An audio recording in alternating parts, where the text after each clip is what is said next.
நற்புலரி மற்றும் rotary club of Nagapattinam இணைந்து நடத்தும் இணையவழி பயிலரங்கம் இன்று 992வது நாள். தினமும் காலை 5:27க்கு ஆரம்பித்து 6:17 வரை செல்லும் இந்த நிகழ்வில் ஒரு மாதம் ஒரு தலைப்பில் ஒரு நாளும் ஒரு பயிற்றுனர் பேசுவார்கள். இந்த மாதத்தின் தலைப்பு எனக்கு பிடித்த புத்தகம்.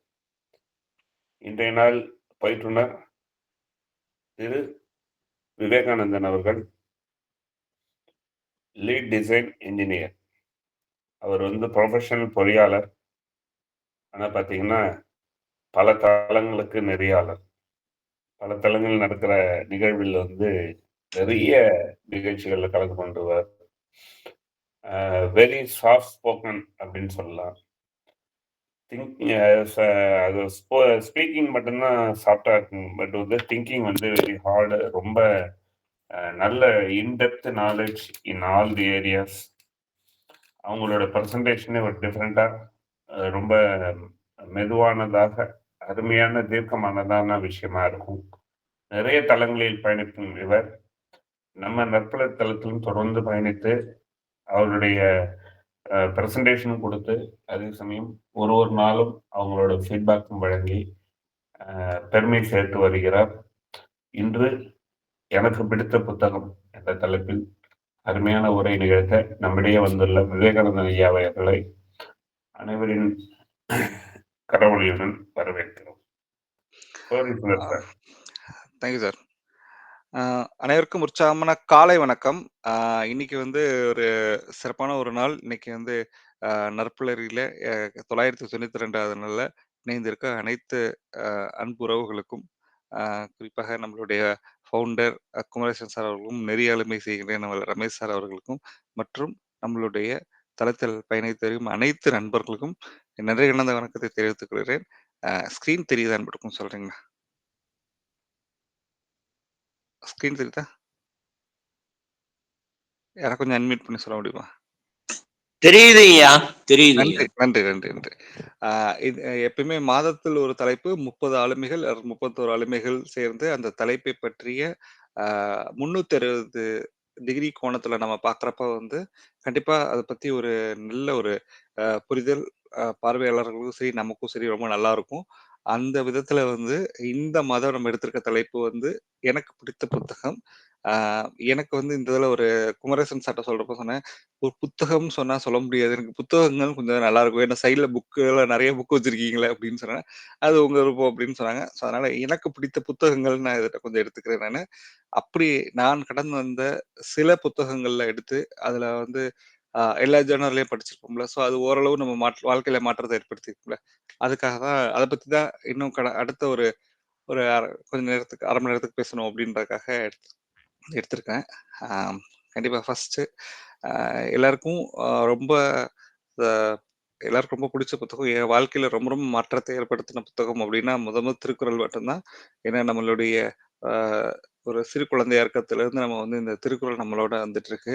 ஒரு 2000 வருடத்துக்கு மேற்பட்ட ஒரு ஒரு இலக்கிய கடத்தல் அப்படின்னே சொல்லலாம்.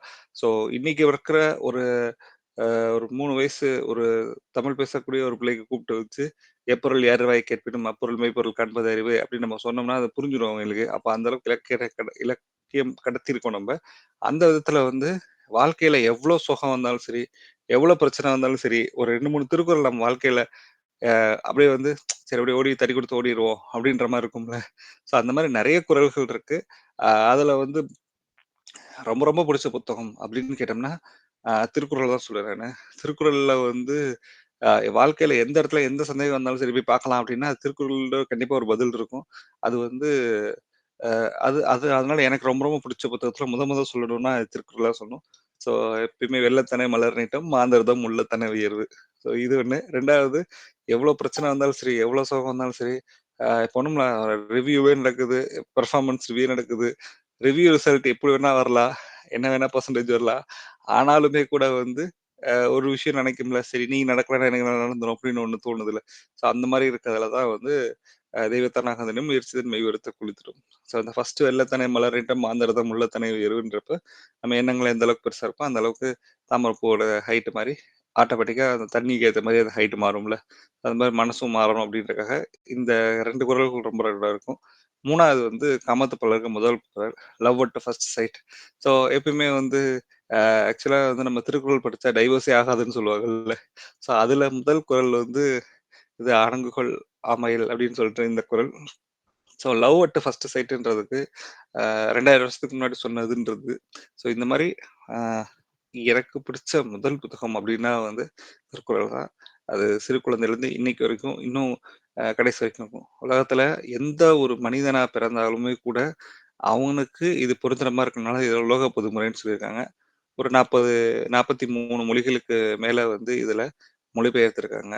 குறிப்பா வந்து இதுல நம்மளுடைய ரஷ்யால இருக்கக்கூடிய ஒரு அ ப இதுல பிளாட்டினத் ஒரு ஒரு ரொம்ப ரேர் மெட்டீரியல். அதாவது உலகத்துல 40 புத்தகத்த தான் வச்சிருக்காங்க. உலகமே அழிஞ்சா கூட அந்த இடத்துல அழியாதுன்ற மாரி ஒரு இடம் இருக்கு. அந்த இடத்துல வச்சிருக்க ஒரு புத்தகம் தான் நம்மளுடைய திருக்குறள். ஸோ அந்த பெருமை நமக்கு நெறைய இருக்கு. ஸோ அதுலருந்து நம்ம எடுத்து நம்ம பயன்படுத்தக்கூடிய விஷயங்கள் இருக்கு. நான் நெறைய இத பயன்படுத்திட்டு இருக்கேன். அதனால தான். அடுத்தது தொல்காப்பியம். ஸோ தொன்மையான காப்பியம் ஒரு 30,000 வருஷத்துக்கு முன்னாடி இருந்தது. 6வது அறிவு இருக்குது அப்படின்னு மொத சொன்னதே வந்து நம்மளோட தொல்காப்பியர். ஒன்றது அறிவதுமே உற்றறிவதுமே touching sense is the first sense. 2 அறிவதுமே அதனுடன் நாவே taste is the second sense. 3 அறிவதுமே அதனுடன் மூக்கே ஸ்மெல்லு. 4 அறிவதுமே அதனுடன் கண்ணே விஷன். 5 அறிவதுமே அதனுடன் செவியே. அதுக்கப்புறமா வந்து என்ன நம்மளுடைய ஹியரிங். 6 அறிவு அதுவே அவற்றோடு மனமே அப்படின்றப்ப அந்த மனம் தான் 6வது அறிவு. இப்ப நம்ம பகுத்தறிவு டார்வின் சொல்லியிருக்காருன்னு நம்ம சொல்லுவோம். ஆனா அப்பவே வந்து மனமே அப்படின்னு சொல்லிட்டாங்க. ஸோ மனம் தான் வந்து இந்த உலகத்துல வந்து மாத்துறது மனம் தான். ஸோ அப்ப வந்து அத ரொம்ப சிறப்பா சொன்னது நம்மளோட தொல்காப்பியம். இந்த தொல்காப்பியம் இப்போ வரைக்கும் படிச்சுட்டு இருக்கக்கூடிய ஒரு விஷயம். ஏன்னா வந்து அதுல ஆம், நிறைய அதிகாரங்கள் இருக்கு. எழுத்து, அ பொருளதிகாரம் இந்த மாரி நெறைய அதிகாரம் இருக்குது. அதுல வந்து அகத்திணை, புறத்திணை எல்லாமே இருக்குது. அத படிச்சுட்டே இருக்கிறேன். ஸோ எனக்கு இந்த 6வது அறிவு மனமே எப்படின்றத வந்து தெரிஞ்சதுலருந்து இத நெறைய படிக்கணும் அப்படின்னு சொல்லிட்டு இப்பயும் படிச்சுட்டு இருக்க ஒரு கூடிய புத்தகம் தான் இது. வாழ்வியல்ல இந்த அறம் அப்படின்ற ஒரு விஷயத்த 3000 வருஷத்துக்கு முன்னாடி தமிழர்கள் இன்னைக்கு வரைக்கும் நம்ம எடுத்துட்டு வர்றோம்னா, அதுக்கு அடிப்படை இந்த தொல்காப்பியம் தான். சிம்பிளா எக்ஸாம்பிள் சொல்லணும் அப்படின்னா வந்து, நம்ம ஒரு சின்ன பக்கத்துல இருக்க பெட்டி கடைக்கு போனா கூட வந்து, ஏதாவது ஒரு விஷயம் இல்லைன்னா இல்லைன்னு சொல்ல மாட்டாங்க. வேற ஏதாவது ஒண்ணு இருக்குன்னு சொல்லுவாங்க. இப்போ பழைய இதுல பலசர கடைக்கு போனோம்னா வந்து, அண்ணே வந்து ஒரு என்ன சொல்றது? நம்மளுடைய வெந்தயம் இருக்கான்னு கேட்டோம்னா வந்து, வெந்தயம் இல்லப்பா, இன்னொரு விஷயத்த சொல்லி இது இருக்குப்பா" அப்படின்னு சொல்லுவாங்க. நல்லெண்ணெய் இருக்கா? நல்லெண்ணெய் இல்லன்னா இல்லன்னு சொல்ல மாட்டாங்க. கடலெண்ணெய் இருக்கு அப்படின்னு சொல்லுவாங்கல்ல. ஸோ இது வந்து தொல்காப்பியத்துல சொன்ன விஷயம். இன்னைக்கு வரைக்கும் வந்து நெகட்டிவா நம்ம வாயிலேருந்து வார்த்தைகள் வரக்கூடாது அப்படின்ற ஒரு அந்த சொல் அப்படின்றது இருக்கும். அது இப்போ வரைக்கும் பயன்பட்டுட்டு இருக்கு. ஸோ இந்த மாரி இருக்க தொல்காப்பியம் எனக்கு பிடிச்ச ரொம்ப முக்கியமான புத்தகத்துல ஒண்ணு. அடுத்தது ஆ "திரைக்கடல் ஓவியம் திரவியம் திரை" அப்படின்னு நம்ம இதுல சொல்லியிருப்போம்ல. அந்த மாரி சீக்ரெட் புக் ரொம்ப ரொம்ப முக்கியமான ஒரு புக்குன்னு சொல்லணும். ஆ இந்த "வெள்ளத்தனது மலர் நீட்ட மாந்தர்தம் உள்ளத்தனதுடன்" 2 வரிய வந்து ஒரு புக்கா எக்ஸ்பிளைன் பண்ணி, அந்த புக்கை எவ்வளோக்குள்ள எக்ஸாம்பிள் குடுக்க முடியுமோ, அவ்வளோக்குள்ள எக்ஸாம்பிள் குடுத்து, லா ஆஃப் அட்ராக்ஷன் சொல்லிக் குடுத்து, ஸோ அந்த லா ஆஃப் அட்ராக்ஷன் நமக்கு தெரிஞ்சோ தெரியாம நெறைய பயன்படுத்திட்டு இருந்திருப்போம். ஆமா, இத பயன்படுத்தியிருக்கோன்றது தெரிஞ்சு, இதுக்கப்புறம் இது பயன்படுத்தினா வாழ்க்கை ரொம்ப நல்லா இருக்கும்னு புரிஞ்சுகிட்டு இருக்குல்ல, அது அந்த சீக்ரெட் புக் ரொம்ப ரொம்ப முக்கியமானது. ஆ ஸோ எப்ப எப்படின்னா வந்து, அந்த புக்கு வந்து 2011 தான் அறிமுகமாச்சு எனக்கு. அப்ப அறிமுகமானதுலருந்து பார்த்தோம்னா, நெறைய மாற்றங்கள். நம்ம எவ்வளோ தூரத்துக்கு பண்ணியிருக்கோம், பண்ணல, எதெல்லாம் நம்ம செஞ்சிருக்கோம், செய்யலன்னுலாம் சொல்லுவோம்ல. அந்த விதத்தில நம்மளுடைய இந்த சீக்ரெட் புக் ரொம்ப ரொம்ப அ ரொம்ப வாழ்க்கையில ரொம்ப ரொம்ப முக்கியமான ஒரு புக்குன்னு சொல்லலாம் எனக்கு. ஸோ அது நெறைய பயன்படுத்தியிருக்கோம். ஸோ நெறைய இடத்துல வந்து அ நம்ம வந்து ஏதோ விலகி போறப்போ வந்து நான் டக்குனு அந்த சீக்ரெட் புக் ஞாபகத்துக்கு வரும். சரி, சரி வா, வா, உள்ள வா, உள்ள வா. சொல்லியிருக்காங்கல்ல நம்ம யோசிப்போம் அப்படின்னு சொல்லிட்டு இதா இருக்கும். அடுத்தது பவர் ஆஃப் சப்கான்ஷியஸ் மைண்ட். இந்த பவர் ஆஃப் சப்கான்ஷியஸ் மைண்ட் வந்து லைஃப் சேஞ்சிங் புக்ல ஒரு முக்கியமான புக்குன்னே சொல்லலாம். ஏன்னா, நம்மளுடைய எப்படி வந்து ஒரு மனம் இயங்குது, உள்மனம் என்ன, வெளிமனம் என்ன, சப்கான்ஷியஸ் மைண்டு எப்படி ஒர்க் ஆயிட்டு இருக்குது, எப்படி நம்ம வந்து மூச்சு விடுறோம், எப்படி ரத்த ஓட்டம் நடக்குது, எப்படி நம்மளுடைய ஒவ்வொரு விஷயங்களும் நடந்துட்டு இருக்குது. அப்போ ஒரு அன்னிச்சை செயல் மாரி நடந்துட்டு இருக்கு. அதுக்கு அதுக்கு இந்த பிரபஞ்சம் வந்து என்ன வேணாலும் குடுக்க ரெடியா இருக்குது. நீ கேட்க ரெடியா இருக்க இல்லையா? அப்படின்றத ரொம்ப கிளியரா இதுவரைக்கும் வாழ்க்கையில யார் யாரெல்லாம் சாதிச்சிருக்காங்க, அவங்க எப்படிலாம் சாதிச்சிருக்காங்க. ஸோ ஸ்டார்ட் பண்றப்போ ஒண்ணுமே இல்லாம ஆரம்பிச்சிருப்பாங்க. ஆனா லைஃப்ல ஒரு பாயிண்ட்ல வந்து பார்த்தீங்க அப்படின்னா, ஆ உலகமே திரும்பி பார்க்குற அளவுக்கு நடந்திருக்கும்ல. ஸோ அப்போ வந்து யார் செஞ்சு குடுத்தான்னு கேட்டா, அந்த உள் மனசு தான் செஞ்சு குடுத்துருக்கும். அந்த சப்கான்ஷியஸ் மைண்ட் தான் நமக்கு செஞ்சு குடுத்துருக்கு. சப்கான்ஷியஸ் மைண்ட்ல அவங்க கரெக்ட்டா கேட்டிருப்பாங்க. அது உறுதியா நின்றுருப்பாங்க. இந்த 2 விஷயம் செஞ்சோம்னா, ஆட்டோமேட்டிக்கா அந்த சப்கான்ஷியஸ் மைண்ட் கொண்டாந்து குடுத்துருக்கும்னு சொல்றது இருக்குல்ல. ஸோ ரொம்ப லைஃப்ல நடந்த ஒரு விஷயம் என்னன்னா, எனக்கு இந்த வருஷம் வந்து எனக்கு இந்த ஆ சேலரி ஹைக்ல இந்த போனஸா வரும்னு ஒரு நம்பர் மனசுல நெனச்சிருப்போம். அந்த மனசுல நெனச்ச நம்பர் அப்படியே வந்து கையில பேப்பரா வருதுன்றது இருக்குல்ல. ஸோ அப்போ வந்து என்னன்னா, அம் நம்பர் கூட மாறாம ஒரு டிஜிட் கூட மாறாம அப்படியே வந்துச்சு ஒரு வாட்டி எனக்கு. ஸோ அப்போ வந்து என்ன நம்ம கேட்கணுமோ அது கண்டிப்பா கிடைச்சிரும். ஸோ அத கேட்கறத சரியா கேட்கணும். எப்படி கேட்கணும்னு தெரிஞ்சிருக்கணும். ஸோ அப்போ வந்து அதுக்கேத்த மாரி நம்மள மாற்றி இருக்கணும். அதுதான் ரொம்ப ரொம்ப முக்கியம். மனதளவுல. அந்த மனதளவுல மாற்றப்ப எல்லாமே நமக்கு மாறும் அப்படின்றது தான். ஸோ அப்போ வந்து இந்த பவர் ஆஃப் சப்கான்ஷியஸ் மைண்ட்ல ரொம்ப புடிச்ச விஷயம் என்னன்னா வந்து the age is just a number அப்படின்னு சொல்லுவாங்க அதுல. ஸோ அதாவது வந்து என்னன்னா, 30 வயசுலயுமே வந்து ஒண்ணுமே வாழ்க்கையே முடிஞ்சுச்சுன்னு நினைக்கக்கூடிய மனிதர்கள் பத்தியில 92 வயசுல கூட வந்து காலையில 4 மணிக்கு எந்திரிச்சு எல்லா வேலையும் கரெக்ட்டா செஞ்சு நைட் வரைக்கும் ஃபுல் ஷெட்யூலோட இருந்து ஆக்டிவா இருக்கக்கூடிய மக்களும் நம்ம கூட தான் இருக்காங்க. ஸோ அப்போ வந்து இங்க ஏஜ்ன்றது ஜஸ்ட் அ நம்பர் மட்டும் தான். So who are all having more vision so அவங்களுக்கு நல்லா இருக்கும். அவங்களுக்கு வந்து ஏஜ்ன்றது ஜஸ்ட் நம்பர் மட்டும் தான். இன்னும் போக வேண்டிய தூரம் நெறைய போயிட்டே இருக்கு. வாப்பா அடுத்த நாள் பார்க்கலாம்ப்பா அப்படின்ற மாரி போறது இருக்குல்ல. நாளைக்கு எதுக்கு எந்திரிக்கிறோம் அப்படின்ற ஒரு நம்பிக்கையோட எந்திரிக்கிறப்ப தான் நல்லாருக்கும். ஸோ அப்படின்றப்ப அதெல்லாம் இந்த புக்ல ரொம்ப சிறப்பா சொல்லியிருப்பாங்க. ஸோ லைஃப்ல ரொம்ப ரொம்ப நெறைய மாற்றங்கள் ஏற்படுத்துனதுல அந்த புத்தகத்துக்கு ஒரு பெரிய பங்குண்டு. அடுத்தது நம்மளுடைய பிரைன் ரைஸ் எழுதின புக்கு. ஸோ காலையில் எழுந்தவுடன் தவளை. So eat the frog. So ப்ரொக்ராஸ்டினேஷன்னா என்ன? ப்ரொக்ராஸ்டினேஷன் தான் இந்த உலகத்திலேயே வந்து நெறைய விஷயங்கள தள்ளி போட்டுட்டு இருக்கு. நம்ம வெற்றி எல்லாத்தையும் ஆ வேணாம் அப்படின்னு வெற்றியிலேயே தள்ளி போடுறதுக்கு முக்கியமான காரணமே அந்த ப்ரொக்ராஸ்டினேஷன் தான். ஸோ இருக்கிறதுலயே ரொம்ப முக்கியமான டாஸ்க் எடுத்துக்கோங்க. காலையில அது ஒரு தவளமா இருக்கும். எடுத்து சாப்பிட்டுருங்க. சாப்பிட்டோம்னா ரொம்ப நல்லாயிருக்கும் அப்படின்னு சொல்றதா இருக்கட்டும். ஸோ அதே மாதிரி ஒவ்வொரு விஷயமும் 21 பாயிண்ட்டுமே ரொம்ப ரொம்ப நல்லாயிருக்கும். ஸோ ஆ இதுல வந்து என்ன சொல்லியிருப்பாங்கன்னா, ரொம்ப முக்கியமா சொல்லியிருப்பது என்னன்னா வந்து கவனக்குவிப்பு அப்படின்னு இருப்பாங்க. ஸோ எந்த அளவுக்கு நம்ம ஃபோக்கஸ்டா ஒர்க் பண்றோமோ, அந்த அளவுக்கு எதுனாலும் ரிசல்ட் கிடைக்கும். அதே சமயத்துல பிரையாரிடைஸ் நம்ம எப்படி பண்றோம் அப்படின்றதுல தான் இருக்கிற சேலஞ்சே. ஸோ எல்லாருக்கும் எல்லா ஒர்க்கும் இருக்கும். யார் ரொம்ப ஷைன் பண்ணுவாங்க அப்படின்னா, அந்த பிரையாரிடைஸ் பண்றதுல எது வேல்யூ அதிகமா இருக்கோ, அத டாஸ்க் எடுத்து பண்றவங்க தான் ரொம்ப ரொம்ப சக்சஸ்ஃபுல்லா இருப்பாங்க. அப்படின்றத ஆணித்தனமா சொல்லக்கூடியது தான் நம்மளுடைய ஈட் த ஃப்ராக் காலை எழுந்தவுடன் தகவலை. ஸோ அந்த புக் ரொம்ப ரொம்ப புடிச்ச புக்கு. ஆ ஸோ இதுல வந்து என்னன்னா, அந்த நேர மேலாண்மைய பத்தி நெறைய நான் புக் குடிப்பேன் நானு. ஏன்னா, அத இம்ப்ரூவ் பண்ணணும் அப்படின்றதுக்காக. பட் இப்பயுமே நான் இம்ப்ரூவ் தான் பண்ணிட்டு இருக்கேன். இன்னும் நெறைய இம்ப்ரூவ் பண்ண வேண்டியது இருக்கு. நான் பண்ணணும். அடுத்தது கோல்ஸ். ஸோ எப்பயுமே நம்மளுடைய இந்த கோல்ஸ் அப்படின்ற ஒரு புக் வந்து பார்த்தோம் அப்படின்னா வந்து, நெறைய கோல்ஸ் பத்தி புக் இருக்குது. ஆனா அந்த கோல்ஸ் புக்ல வந்து நம்மளுடைய பிரைன் ரேஸ் எழுதின புக்குக்கும், அதுக்கும் மத்த விஷயம் என்னன்னா வந்து, அ இதுல வந்து ஏன் கோல் நம்ம வைக்கணும்? கோல் எப்படி செட் பண்ணணும்? ஏன் நெறைய பேர் கோல் கோல் இல்லாத கோல் நெனச்சிட்டு இருப்பாங்க. இப்ப ஃபார் எக்ஸாம்பிள் பெரிய பணக்காரன் ஆகணும். இப்ப இதுல எதுவுமே இருக்காது. எல்லாமே ஒரு காமனா இருக்கும். நான் சாஃப்ட்வேர்ல எக்ஸ்பர்டைஸ் ஆகணும்னு சொல்லுவாங்க. ஸோ இப்படி வந்து ஒரு பொதுவான ஒரு விஷயமா பேசிட்டு இருப்பாங்களே தவிர்த்து, ஸ்பெசிஃபிக்காவே பேச மாட்டாங்க. ஸோ அப்ப வந்து ஸ்மார்ட் கோல்ஸ் பத்தி இதெல்லாம் சொல்லியிருப்பாங்க. ஒரு 14 பாயிண்ட்ஸ் அதுல சொல்லியிருப்பாங்க. ஸோ அப்போ வந்து இந்த 14 பாயிண்ட்ஸ் வச்சு நீ எந்த கோல் செட் பண்ணாலும் அந்த அந்த கோலுக்காக உன்னால அத அடைய முடியும் அப்படின்றது தான் சொல்லுவாங்க. நீ நினைக்கிறத விட சீக்கிரமாவே அடைஞ்சிருவ அப்படின்றதான் அந்த புக்ல சொல்லியிருப்பாங்க. ஸோ ஸ்பெசிஃபிக், மெஷரபிள், அ அட்டெய்னபிள், ரியலிஸ்டிக், டைம் பவுண்ட் அப்படின்றப்ப ஸ்பெசிஃபிக் இப்போ for example MS presentation sorry power point நான் கத்துக்கணும் அப்படின்றது காமனான விஷயம். கத்துப்பேன் அப்படின்றது கூட வந்து காமனான விஷயம் தான். இதை கோல் நினைக்கக்கூடாது. ஸோ நான் எம்எஸ் பிரசன்டேஷன் நெக்ஸ்ட் 30 டேஸ்க்கு நான் படிக்க போறேன். நான் படிச்சதுல நான் ஏற்கனவே இருக்கிற ஸ்கில்லோட ஒரு 30% இன்க்ரீஸ் ஆக போகுது. அப்படின்னு நம்ம ஒரு இது வச்சோம்னா, இதுல ஸ்பெசிஃபிக்கு அதாவது நம்ம மெஷரபிள், அப்புறமா வந்து அட்டைனபிள், ரியலிஸ்டிக், டைம் அவுட் எல்லாமே சேர்ந்து வந்துரும். அப்ப வந்து என்னன்னா, இது எல்லாத்தையும் சேர்த்து குடுக்குறப்ப என்னன்னா, அப்ப நான் இன்னைக்குலேருந்து 30 நாளு 30% இன்க்ரீஸ் ஆக போறது எனக்கு. அப்ப என்னோட லெசன் பிளான் எப்படி இருக்கும்? என்னோட படிக்கிறது எப்படி இருக்கும்? நான் எப்படிலாம் நான் வந்து அத இம்ப்ளிமெண்ட் பண்றதுக்கு நான் ட்ரை பண்ணுவேன். அப்படின்றதெல்லாம் சொல்றது இருக்குல்ல.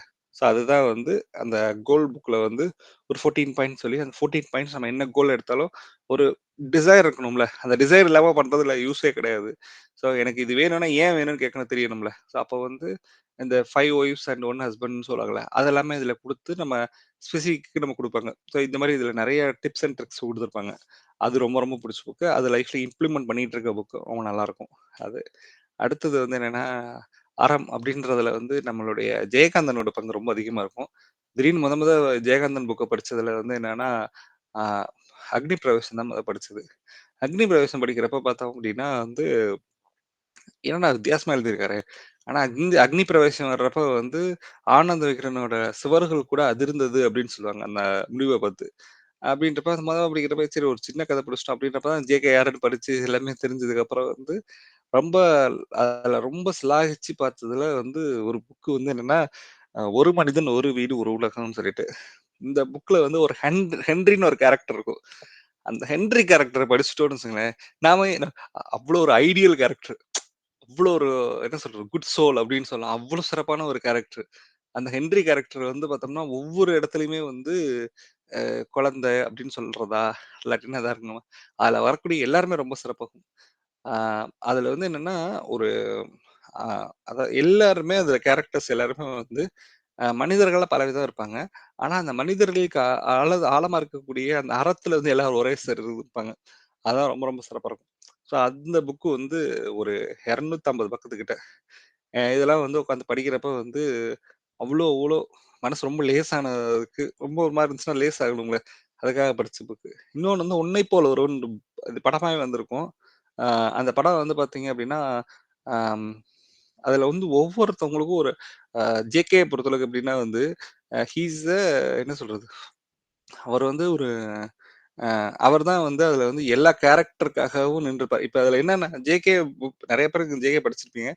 ஏதாவது ஒரு விஷயம் நம்ம மனசுல இந்த கேள்வி உணர்றதுக்கு உள்ள பார்த்தீங்க அப்படின்னா, அடுத்ததுல பார்த்தோம்னா வந்து அந்த இதுக்குரிய பதில் கிடைச்சிரும்.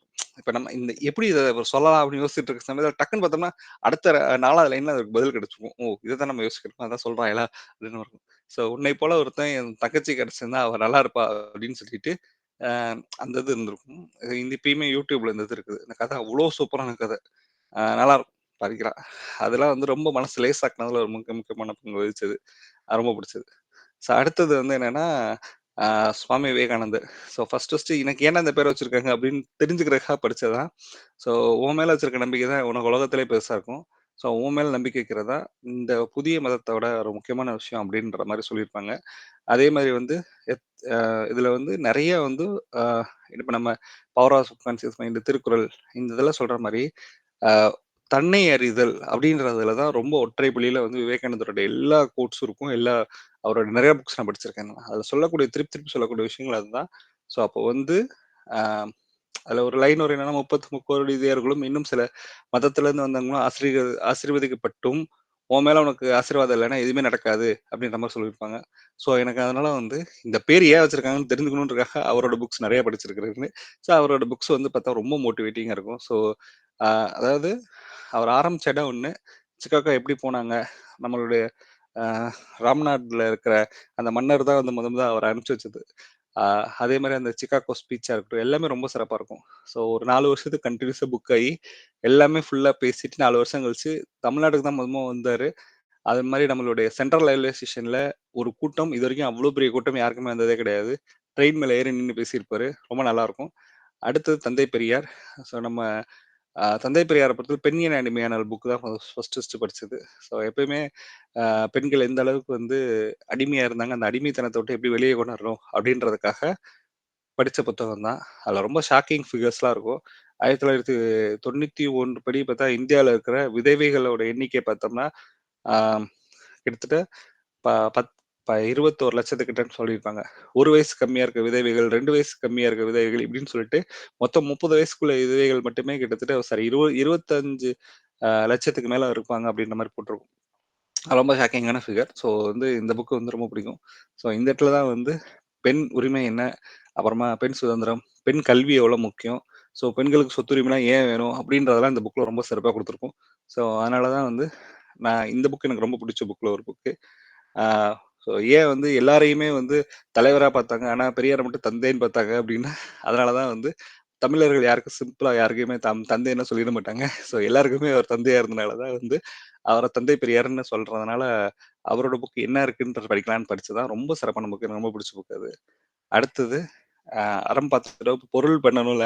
ஸோ அப்போ பொருள் பண்றதுல 2 புக் ரொம்ப பிடிச்சது. ஃபர்ஸ்ட்டு என்னோட காலேஜ் சாரி என்ன 2009ல படிச்சது. பணக்கடவுள் வாரன் பஃபட்டோட புக் படிச்சது. ஸோ ஒரு 10 வயசுல ஆரம்பிச்சு கிட்டத்தட்ட இப்போ வரைக்குமே கிட்டத்தட்ட 92 வயசுக்கு மேலேயும் வாரன் பஃபெட் அப்படின்ற ஒரு நபர் வந்து எந்த அளவுக்கு இந்த உலகத்துக்கு மிக முக்கியமான நபர். எந்த அளவுக்கு வந்து ஒரு அதாவது என்னன்னா செல்ஃப் டிசிப்ளினோட இருந்து ஒரு இன்கம் ஏர்ன் பண்றதா இருக்கட்டும். இப்ப அவரோட 99% ஆஃப் த ப்ராப்பர்ட்டி எல்லாத்தையுமே வந்து ட்ரஸ்ட் குடுத்துட்டு, அவங்க பையன் வந்து இன்னும் ஒரு 5 வருஷமோ இல்ல அவங்க 70 வயசு ஆகுதுன்னு நினைக்கிறேன் அவங்க பசங்களுக்கு. அவங்க வந்து கிட்டத்தட்ட இத்தனை வருஷத்துக்குள்ள அத ட்ரஸ்ட்டுக்கு கண்டிப்பா குடுத்துறணும். அப்படின்னு சொல்லி இப்போ வரைக்கும் தான் சம்பாரிச்சதெல்லாம் ட்ரஸ்ட் குடுக்குறதுன்றது ஈஸியான விஷயம் கிடையாது. அது யார்ட்ட ட்ரஸ்ட் குடுத்தாங்கன்னா, பாதி வந்து எடுத்து பில்கேட்ஸ்ட்ட குடுத்தாங்க. ஏன் பில்கேட்ஸ்ட்ட குடுத்தீங்கன்னு கேட்கிறப்போ வந்து, இல்லங்க அவர் ஏற்கனவே பணம்ன்றது அவருக்கு முக்கியமே கிடையாது. ஏன்னா அவர் நெறைய சம்பாரிச்சுட்டாரு. அவர்ட்ட தான் இந்த இதுக்கு சரியா இருக்கும். சரியானதுக்கு போகும்னு சொல்றதா இருக்கட்டும்.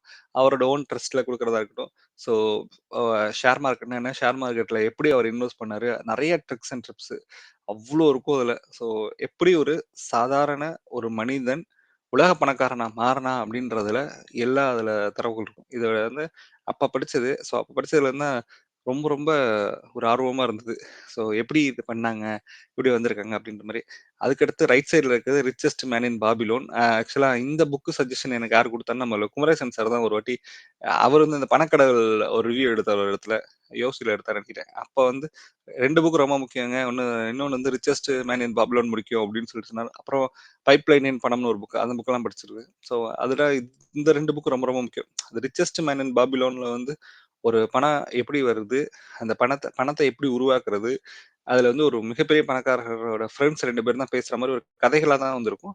அப்ப வந்து அவர்ட்ட இருக்க பர்ஸ நம்ம எடுத்துட்டோம்னா, அது முக்கியம் கிடையாது. அந்த பர்ஸ்ல எப்பயுமே பணம் வந்துட்டே இருக்கணும். அதுக்கு என்ன செய்யணுன்றத நம்ம அவர்ட்ட போய் கேட்கணும். ஐடியா கேட்கணும். அப்படின்றப்ப அந்த நபர் எப்படி தன்னுடைய 7 டிப்ஸ் ஃபார் உங்க கனமான பர்ஸ் வச்சுக்கிறதுக்கு 7 டிப்ஸ் அப்படின்னு சொல்லிட்டு அதில சொல்லியிருப்பாங்க. இது மாரி நெறைய டிப்ஸ் அண்ட் ட்ரிக்ஸ் இருக்கும். அதில வந்து பார்த்தீங்க அப்படின்னா, இன்னைக்கு அது பொருந்துற மாரி இருக்கும். ஸோ இந்த புக் வந்து ஒரு ஆ 100 வருஷத்துக்கு 60 வருஷத்துக்கு 60, 70 வருஷத்துக்கு மேல இருக்கும். பட் இப்பயுமே அந்த புக் பொருந்துற மாரி அந்த இதில இருக்கனால தான், அந்த புக் இன்னைக்குமே வந்து நெறைய கிரேஸ் நெறைய பேத்துக்கு. கண்டிப்பா அதில இருக்கிற நெறைய நிதி கொள்கைகள நான் ஃபாலோ பண்ணிட்டு இருக்கிறேன் நானு. அது ரொம்ப ரொம்ப புடிச்ச புத்தகம். அடுத்தது "வெட்கத்தை கெட்டால் என்ன தருவாய்?" தபு சங்கர் அப்படின்னு ஒரு ஆத்தர். இது காலேஜ் காலகட்டத்தில படிச்ச புக்ல ஒரு முக்கியமான புக்கு. அப்பலாம் திருக்குறள்ல காமத்துப்பாலாம் படிச்சதே கிடையாது. ஆனா காலேஜ் டேஸ்ல கிடைச்சது எல்லார்ட்டயும் வச்சிருந்த ஐ மீன் என் ஃப்ரெண்ட் தான் ஒருத்தர் முதல்ல இந்த புக் படிச்சிருந்தாரு. "என்னங்க புக் படிக்கிறீங்க? வெட்கத்தை கெட்டால் என்ன தருவாய்? என்னங்க புக் இது?" அப்படின்னு கேட்கிறப்ப தான் அப்பதான் அதுல ஒரு லைன் வரும். "எது கேட்டாலும் வெட்கத்தை திருப்தி தரியே, வெட்கத்தை கேட்டா என்ன தருவ?" அப்படின்னு சொல்லிட்டு அதுல ஒரு லைன் வரும். அப்போ வந்து என்னன்னா, அந்த புக் ரொம்ப ரொம்ப புடிச்ச புக்கு.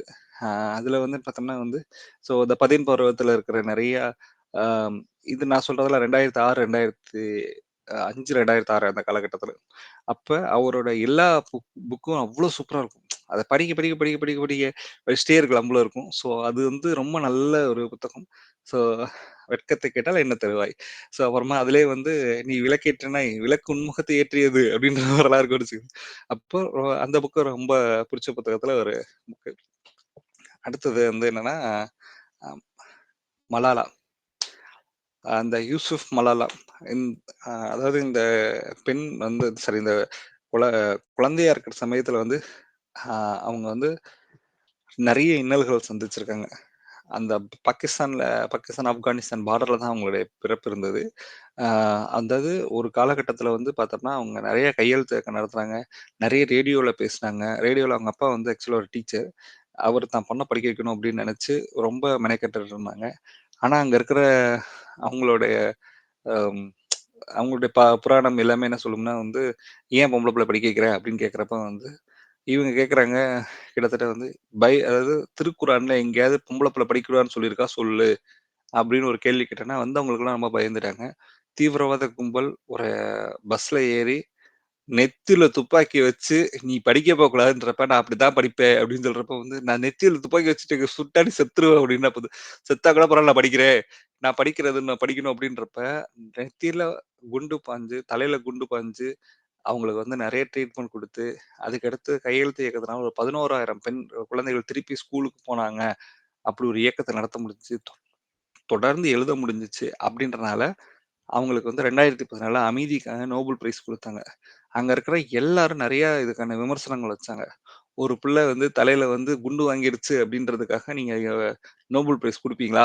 அப்படின்னு ஒரு கேள்வி கேட்டோன்னா, நோபல் பிரைஸோட டைரக்டர் சொல்லுவாரு. என்னன்னா, இந்த நோபல் பிரைஸ் வந்து மலாலா குடுக்கணும்னா மலாலாக்கு பெருமை இல்ல. இந்த நோபல் பிரைஸ் தான் பெருமை அப்படின்னு சொல்லிட்டு, அந்த சொல்றப்ப ஒரு குழந்தை, ஒரு பேனா, ஒரு புத்தகம் போதும் இந்த உலகையே மாற்றும் அப்படின்னு அந்த பொண்ணு எழுதுனது வந்து இன்னைக்கு வரைக்கும் அதுக்கு ரொம்ப ரொம்ப வேல்யூ உண்டு. அடுத்து எனக்கு வந்து இது இந்த புக் வந்து நான் மலாலா புக் வந்து ஒரு 2 வருஷம் முன்னாடி படிச்சது. அ அதாவது கல்விக்கு நம்ம சொல்லுவோம்ல, கற்கை நன்றே கற்கை நன்றே பிச்சை புகினும் கற்கை நன்றே அப்படின்னு நம்ம சொல்றப்ப வந்து என்னன்னா, ஆனா அதே நேரத்துல வந்து துப்பாக்கி வச்சு சுட வந்தாலும் நான் படிப்பேன் அப்படின்னு சொல்றது இருக்குல்ல. ஸோ அதனால வந்து இந்த கல்வியோட மகத்துவத்த பேசுறனால, இந்த புக் எனக்கு ரொம்ப ரொம்ப பிடிச்ச புக் மலாலா ஆயுத எழுத்து. அடுத்தது ஐ எம் மலாலா அப்படின்னு சொல்லிட்டு இங்கிலீஷ் வெர்ஷன் இருக்குது. இங்கிலீஷ் வெர்ஷன் தான் இது மொழிபெயர்ப்பு இது. அடுத்து வந்து பார்த்தோம்னா வந்து ஈவன் தன் பலா ஆல் டைம் அல்டிமேட் அப்படின்னு சொன்னோம்னா ஒரு கிட்டத்தட்ட வந்து எனக்கு ரொம்ப பிடிச்சதுல இது ரொம்ப முக்கியமான புக்குன்னு சொல்லலாம். அதாவது ஒரு நபர் அ அதாவது ரொம்ப ஜாலியா ஒரு புக் படிக்கணும் அப்படின்னு படிக்க ஆரம்பிச்சு, அ ஒரு நாள் அது காலேஜ்ல 2005 டிசம்பர் மாசத்துல வந்து திடீர்னு என் நண்பர் வச்சிருந்த புக்கு, இவன் தான் பாலான்றப்ப ஏற்கனவே இந்த புக் ஒண்ணு வந்திருக்குன்னு தெரியும். நீ என்னப்பா சின்ன புக்கா இருக்கு அப்படின்னு சொல்லிட்டு வாங்கிட்டு, அப்பதான் என்னால எக்ஸாம் முடிச்சுட்டு 3 நாள் லீவ் இருக்கும். எனக்கு ஒரு எக்ஸாம்க்கு அடுத்த எக்ஸாம் 3 நாள் லீவ் இருக்கும். ஸோ ஃப்ரைடே நைட்டு வாங்கிட்டு வந்துட்டு ஆரம்பிக்கலான்னு சாப்பிட்டுட்டு ஆரம்பிக்கிறப்ப ஹாஸ்டல்ல ஆரம்பிச்சது. நைட் ஒரு 9 மணிக்கு ஆரம்பிச்சது. காலையில 5 மணிக்கு இந்த புக்கு முடிஞ்சுச்சு. அதுல ரொம்ப சிரிச்சுட்டே வர மாரி இருக்கும். அதுக்கப்புறம் அப்படியே கொஞ்சம் லைட்டா சீரியஸ் ஆகும். முடியிறப்போ பயங்கர இம்பாக்ட்ஃபுல்லா இருக்கும்னு வச்சுக்கோங்களேன். அதான் இவன் தான் பாலா. அதாவது ஒரு நபர் ஆ ஒண்ணுமே இல்லாம ஒரு ஊர்ல குடும்பத்தால புறக்கணிக்கப்பட்டு ஏன்னா ரொம்ப சின்ன வயசுல ஓவர் சேட்டை, ஓவர் அலும்பு எல்லாத்தையும் குடுத்து, குடும்பமே வேணான்னு ஒதுக்கி, வேணவே வேணாம் இதுக்கப்புறம் நீ உசுரோட இருந்தா நீ செத்தா கூட பரவாயில்லன்னு நெனைச்சிட்டு இருந்த இடத்துல இருந்து ஆரம்பிச்சு, இன்னைக்கு வந்து உலகமே திரும்பி பார்க்கக்கூடிய ஒரு உன்னதமான ஒரு ஒரு இயக்குனர் அப்படின்ற இடத்துக்கு மாறுன இவன் தான் பாலா எனக்கு ரொம்ப ரொம்ப பிடிச்ச புக். இந்த புக்கு வந்து மொத நான் 100% ஒரே நேரத்தில படிச்சு முடிச்ச புக்ல, இதுவும் ரொம்ப முக்கியமான புக்கு. ஸோ இது வந்து லைஃப்ல அவ்ளோ மாற்றத்த ஏற்படுத்துச்சு. ரொம்ப ரொம்ப ஒரு மாரி இருக்கு அப்டின்னா, இந்த புக்க படிக்கிறப்ப சிரிச்சுருவோம் நம்ம. நெறைய சிரிச்சுட்டே இருப்போம். ஏன்னா வந்து எங்க மதுரை மாநகரத்துல அப்டி உள்ள பண்ண சேட்டைகள் எல்லாத்தையும் இதுல எழுதுறப்ப வந்து அவ்ளோ சிரிப்பா இருக்கும். ஒரு சின்ன சீன் மட்டும் சொல்றேன். சிரிப்புன்றதுக்காக. எ எல்லா பசங்களும் சேர்ந்து கிட்டத்தட்ட ஒரு சின்ன அடிதடி, வெட்டுக்குத்து அளவுக்கு போயிருக்கும். இந்த பசங்களுக்குள்ளேயே. அப்ப அந்த ஹெச்எம் ரூம்ல 4 பசங்க நிக்கிறாங்க. லைட்டா இமேஜின் பண்ணிக்கோங்க. 4 பசங்க நிக்கிறாங்க. நிக்கிறப்ப வந்து, "டேய் என்னடா பண்ணி வச்சிருக்கீங்க? கடைசி என்னடா கேஸ் அளவுக்குலாம் போயிட்டீங்க நீங்க?" அப்படின்னு அந்த ஹெச்எம் சொல்றாரு. பக்கத்துல இருக்க 4 பேர் பேசிக்கிறாங்க. "மாப்ள அத பாத்திருக்கியா? ஃபோட்டோவ பாத்தியா மாப்ள? வருஷம் வருஷம் ஃபோட்டோ இருக்கு மாப்ள. வருஷம் வருஷம் ஃபோட்டோல பார்த்தோம்னா, ஒவ்வொரு வருஷத்துலயும் பார்த்தா ஹெச்எம்மோட முடி குறைஞ்சுட்டே வந்துட்டு இருக்கு பாரேன்." கடைசியா பார்த்தோம்னா வந்து, "மாப்ள நீ வந்து ம எருவு மாடு தலையில நக்குச்சுன்னா முடி வளருன்றாய்ங்க மாப்ள. நம்ம ஹெச்எம் வேணா கூட்டிட்டு போயிரலாமா?" அப்படின்னா, "டேய் மாடு செத்து போயிரும்டா" அப்படின்றாய்ங்க. சரின்ட்டு, "டேய் என்னடா சிரிக்கிறீங்க?" அவர் ஃபோன்ல பேசிட்டு திரும்புவாரு. "என்னடா சிரிக்கிறீங்க சார்? நம்ம பசங்க அப்பலாம் பண்ண மாட்டாங்க சார். ரொம்ப நல்ல பசங்க சார். ஒண்ணும் இல்ல சார். நான் பார்த்துக்கிறேன் சார். நான் பார்த்துக்கிறேன் சார்" அப்படின்னு சொல்லிட்டு இருக்கப்ப, பார்த்துட்டு இருக்கப்ப திரும்புறப்ப, "டேய் என்னடா இப்படி வந்துட்டு இருக்கீங்க? உங்களால பாரு எவ்வளோ அவமானம் ஆகுது சார். போலீஸ்ல ஃபோன் பண்ணி பேசிட்டு இருக்கேன். அவிங்கள்ட்ட நான் பேசிட்டு இருக்கிறேன்.